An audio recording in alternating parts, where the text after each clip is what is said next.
Nakshatras confuse even serious students. Too many traits, too many layers, too many contradictions.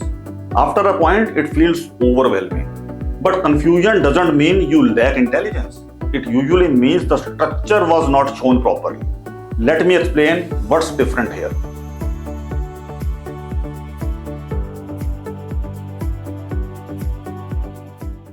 Nakshatras are fascinating, but they can also be confusing. One book says Rohini is smooth and wealthy. Another says Rohini can create laziness or indulgence. Every guru gives different lists of traits. No wonder students get overwhelmed and frustrated. So let's understand the real problem. What is wrong with trait-based learning? Most astrology courses and books teach nakshatras as static traits. Ashwini means quick action. Bharani means intensity. Hasta means skill. But real life charts show something very different.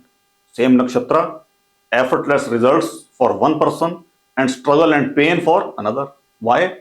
Because traits alone cannot explain outcomes. And then the second point is nakshatras are dynamic and not fixed. In real charts, a nakshatra shows how a planet tries to act and the instinctive style of energy, expression. But results depend on context, functional nature of the planet, planetary strength, pada and authority, timing in dasha and transit. We covered all these things in detail.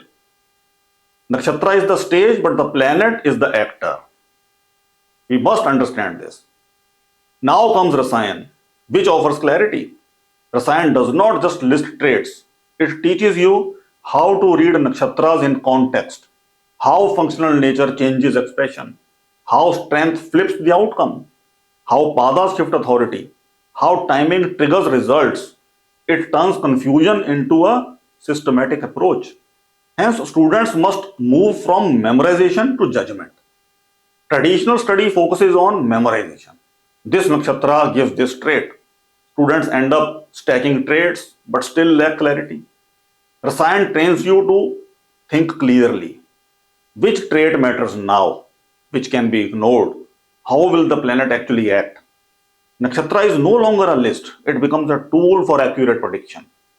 So, why do students struggle without this system? Without Rasayan, charts feel contradictory. Predictions are hesitant. Yogas and dashas seem unreliable. Students think astrology is inconsistent, when in fact it is simply misread. And how does Rasayan solve this? It converts traits into functional insights, aligns nakshatra with planetary strength and role. It integrates pada and dasha timing. It shows why results are easy for some and painful for others. In short, it gives clarity, not confusion. Think of nakshatras like a map of roads. Traditional books are list of road types. Rasayan is how to actually drive on those roads, knowing which turns to take, which shortcuts work, and which paths are blocked. If nakshatras confuse you, Rasayan does not. It transforms memories into understanding. Nakshatras are not the enemy, confusion is.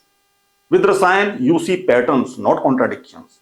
You predict with confidence, not hesitation. You understand why things happen the way they do.